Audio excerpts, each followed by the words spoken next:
नमस्कार। आधुनिकता की दौड़ में आज मानव अपने शरीर का खुद दुश्मन बन गया है और जाने अनजाने में वह अपने शरीर को क्षति पहुंचा रहा है। वैसे तो अपने यहाँ बीमारियों के इलाज के लिए तमाम पद्धतियाँ हैं, पर आज का मानव समाज उन पद्धतियों की तरफ आशा भरी निगाह से देख रहा है जिसमें ईश्वर का और प्रकृति का वरदान भी शामिल है और जो सालों से कसौटी पर खरी उतरकर आज यहाँ पे विद्यमान है। जी हाँ, आप सही समझे, हम होम्योपैथ चिकित्सा पद्धति की बात कर रहे हैं जिसमें असाध्य से साध्य रोगों का इलाज भी सफलतापूर्वक हो जाता है। और आज हम इसी होम्योपैथ चिकित्सा पद्धति पर बात करने के लिए बैठे हैं और इस चिकित्सा पद्धति पर बातचीत करने के लिए हमारे इस कार्यक्रम में उपस्थित हैं पूर्वांचल के प्रख्यात होम्योपैथ चिकित्सक डॉक्टर रामरतन बनर्जी जी। डॉक्टर रामरतन बनर्जी जी, आपका हमारे इस कार्यक्रम में स्वागत है। नमस्कार, बहुत बहुत धन्यवाद और हमारे प्रिय दर्शकों को भी बहुत ढेर सारी नमस्कार। डॉक्टर बनर्जी, हम सबसे पहले आपसे ये जानना चाहेंगे कि इस होम्योपैथ चिकित्सा पद्धति की शुरुआत कब और भारत में कहाँ से हुई? होम्योपैथिक चिकित्सा शास्त्र 17वीं शताब्दी में प्रकाश में आया। इनके जनक जो स्वयं एलोपैथिक के चिकित्सक थे, उनका नाम doctor Samuel Frederick Christian Hahnemann साहब था। वो एक आध्यात्मिक प्रवृत्ति के व्यक्ति थे। शायद इसी कारण से लोग इन्हें डॉक्टर कहने के बजाय महात्मा हैनिमैन कहना ज़्यादा पसंद करते हैं। हैनिमैन साहब जर्मनी के निवासी थे। उन्होंने ही होम्योपैथी की शुरुआत की थी।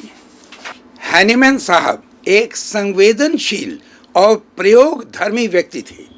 जब इन्होंने देखा कि महंगी इलाज और जांच से रोगी पिस रहा है, इसके अतिरिक्त दवाओं के दुष्प्रभाव रोगी को ठीक होने के बाद भी परेशान करता जा रहा है, तो उनकी प्रयोगधर्मिता बढ़ती गई। उन्होंने प्रयोग करना आरंभ कर दिया और परिणाम स्वरूप एक सस्ती और सफल पद्धति होम्योपैथी के रूप में आपके सामने आज आ गई है। देखिए, अधिकांश लोगों में ये भ्रम है कि होम्योपैथिक औषधियाँ विलंब से कार्य करती हैं तथा मरीज को ठीक करने में बहुत ही समय लगाती है। ये सच नहीं है। योग चिकित्सक से और बीमारी पहचान के बाद होम्योपैथिक मुश्किल से 2 से 3 मिनट में भी लाभ देती है। सिर्फ सटीक दवा का चयन होना चाहिए। होम्योपैथी के बारे में कई लोग ये भी कहते सुने गए हैं कि होम्योपैथिक पहले बीमारी को बढ़ाती है फिर ठीक करती है। आप स्वयं सोच सकते हैं क्या ऐसा हो सकता है, लेकिन ऐसा कभी कभी सटीक दवा का चयन न होने पाने के कारण ही हो जाता है। होम्योपैथी में दवा के पावर अर्थात शक्ति पर ही पूरी आरोग्यता निर्भर करती है। कभी कभी इस कारण से भी रोग उभर जाता है। होम्योपैथी के बारे में ऐसी बहुत सारी भ्रांतियां समय समय पर फैलाई गई, किंतु चिकित्सा शास्त्र की सफलता रोग का निदान ही निश्चित करता है। आज आप देख सकते हैं होम्योपैथिक निरंतर ऊंचाई की तरफ बढ़ती ही जा रही है और बढ़ती ही जा रही है, अति लोकप्रिय हो रही है।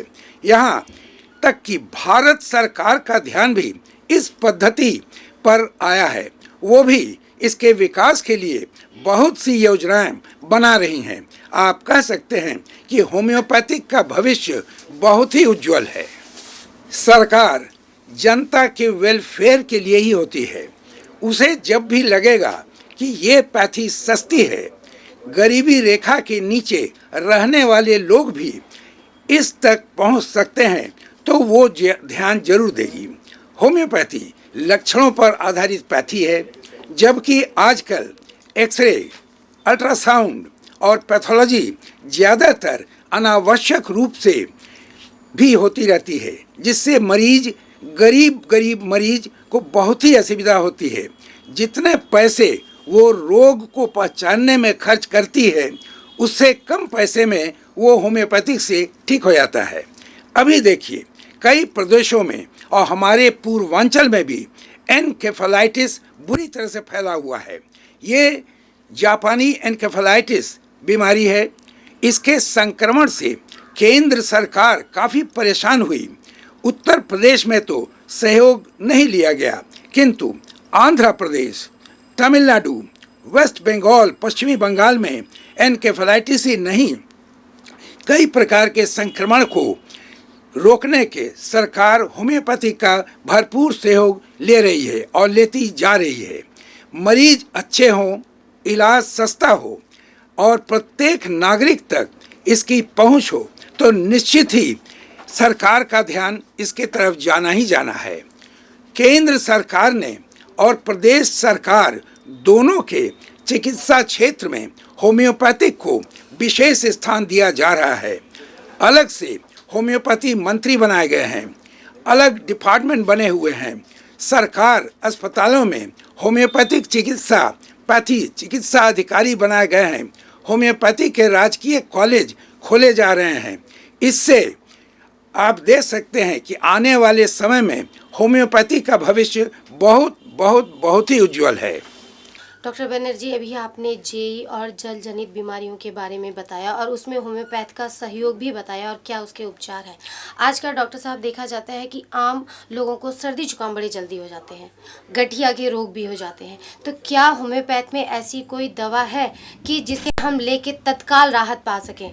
जी, आपने बहुत अच्छा प्रश्न किया, इसके लिए मैं आपको धन्यवाद देता हूँ। और आपको बता दूँ और आपके साथ साथ अपने प्रिय दर्शकों को भी बता दूं कि होम्योपैथिक में अगर सटीक दवा दिया जाता है तो तुरंत वो काम करना शुरू कर देता है। जैसे सर्दी, जुखाम, नज़ला, नाक से पानी, छींक का आना, जिसको मेडिकली हम लोग एलर्जिक साइनसाइटिस और राइनाइटिस कहते हैं, इसमें एलियम सिपा बहुत अच्छा कारगर दवा है। एलियम सिपा 30 पावर का दवा यदि हर आधे घंटे पर दिया जाता है तो हमें आशा है कि एक दिन में वो मरीज अवश्य ठीक हो जाएगा। यदि ले लीजिए आप गठिया का ही मरीज है, उसे बहुत ढेर सारा दर्द हो रहा है, वो हिल नहीं पा रहा है, वो पंगु हो गया है, उसके गांठों में दर्द है, सूजन है, तो आपको बता दूं, आप सभी को बता दूं कि उसको रस्टॉक्स 30 या ब्राइनिया 30। अब देखिए होम्योपैथिक सिस्टम जो है ये लक्षणों पर आधारित है, तो जैसे ही मरीज लक्षण दिया उस लक्षण के आधार पर यदि आप दवाई देती हैं या दिया जाता है तो तुरंत उसको आधा घंटा 1 घंटा में लाभ पहुंचना ही पहुंचना है। डॉक्टर बनर्जी, जैसे देखा जाता है एलोपैथ में अगर बुखार हुआ तो कैल्पॉल ले लिए, दर्द हुआ तो ब्रोफेन ले लिए, सिर दर्द हुआ तो ऐसा मैं ये जानना चाह रही हूँ, ऐसा कोई इसमें है कोई दवा जो आकस्मिक उपचार के लिए हो, तत्काल हमें राहत दे सके? जी, ये प्रश्न भी आपका बहुत अच्छा है। आकस्मिक उपचार के लिए अब जैसे एलोपैथी में आपने नाम लिया, उन दवाओं के तरह हमारे यहाँ पेटेंट दवाई के नाम से कोई दवा नहीं होता है।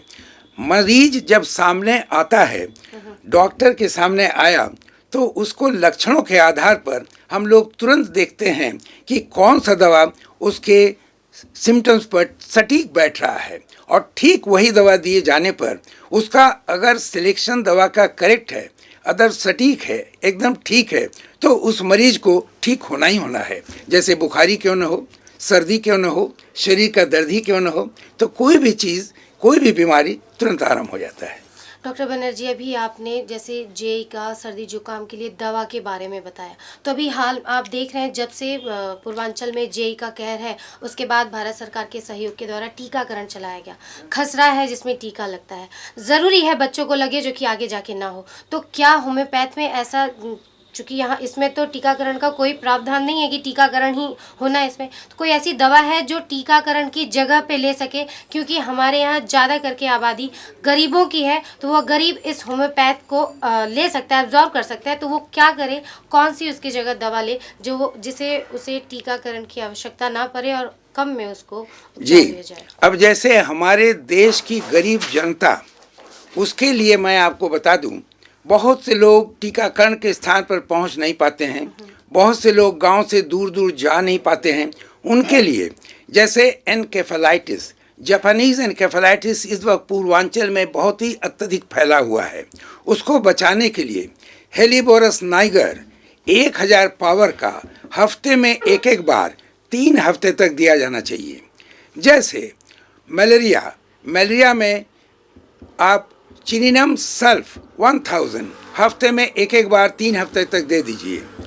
जैसे आंध्रा, अभी अभी मैंने बताया कि आंध्र प्रदेश, तमिलनाडु और वेस्ट बंगाल, ये लोग बचाव के लिए कोशिश करते हैं कि होम्योपैथिक बचाव ही प्रयोग में लाएं, क्योंकि ये बहुत सस्ती, बहुत सटीक, बहुत ही अच्छी है और इसको देने से उसका बचाव होना ही होना है। डॉक्टर साहब, जैसे एलोपैथ में सर्जरी होती है, आंतों का कोई रोग है तो सर्जरी होगी, और भी जो रोग है उसके सर्जरी, क्या होम्योपैथ में भी सर्जरी की संभावनाएं हैं? मैडम देखिए, ये प्रश्न आपका भी बहुत अच्छा है। अब इस तरह से आपने जो पूछा सर्जरी, अब होम्योपैथिक में आपको मैं एक छोटा सा एग्जाम्पल देता हूँ। जैसे रीनल स्टोन या गॉल ब्लैडर स्टोन, ये एलोपैथिक में सिवाय सर्जरी के बाहर नहीं आता है, लेकिन होम्योपैथिक दवाओं से, जैसे अगर दाहिने किडनी में, दाहिने गुर्दे में पथरी है या दाहिने यूरेटर में पथरी है, तो उसको लाइकोपोडियम देने से 2 घंटे पर बहुत लाभ होता है। यदि बाएं पथरी है, बाएं गुर्दे में है, उसको बर्बरिस 30 देने से तुरंत लाभ होता है। यदि पेशाब में जलन आ रहा है पथरी के ऐसे, उसको आप थोड़ा सा जलन के लिए कैंथरिस 30 दे दीजिए, वो 1 घंटे में मरीज स्वस्थ हो जाएगा।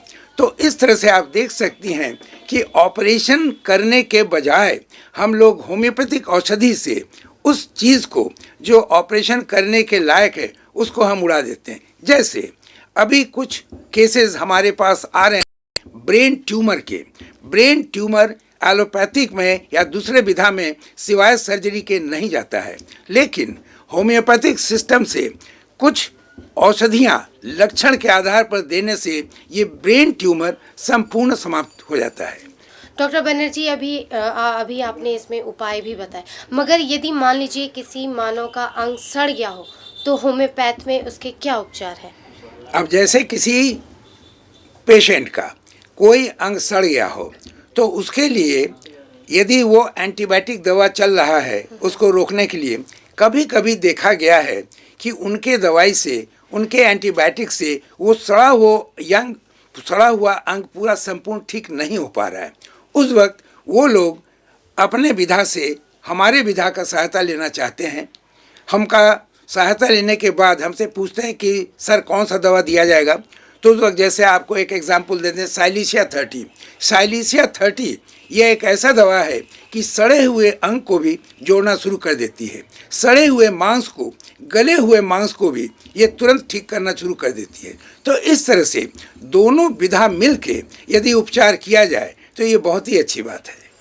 डॉक्टर बनर्जी, हमारे पूर्वांचल में पीलिया के मरीज ज़्यादा मिलते हैं, तो उसका उपचार क्या है? होम्योपैथ में क्या दवा है वो हमारे दर्शकों को आप बताएं। देखिए, पीलिया का मरीज जैसे ही हम लोगों के सामने आता है, पहला तो हम लोग तुरंत उसके खान पान पर रुकावट डालते हैं, क्योंकि पीलिया माने उसका लीवर फंक्शन खराब हो गया।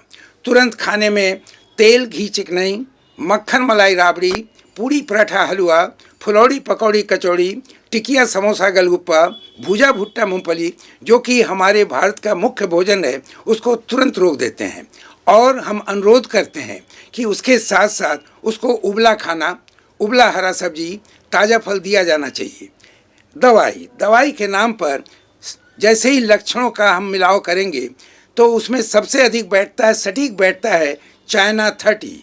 चाइना 30 यदि दिया जाता है और उसके साथ साथ थोड़ा सा उसको ग्लूकोज या गन्ने का रस या गुड़, जो कि हम लोगों का घरेलू देहात का खाना है, दिया जाता है, मूली, पपीता दिया जाना चाहिए। इससे पीलिया जो है बहुत जल्दी ठीक हो जाता है।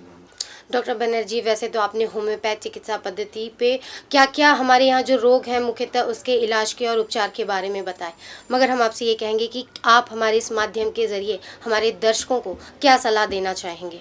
प्रिय मित्रों, मैं डॉक्टर रामरतन बनर्जी आप सभी दर्शकों से अनुरोध करता हूँ कि अपने जीवन में होम्योपैथिक को अपनाइए, अपने पूरे परिवार को उससे स्वस्थ रखिए और अपने पूरे भारत को स्वस्थ रखने में मदद करिए।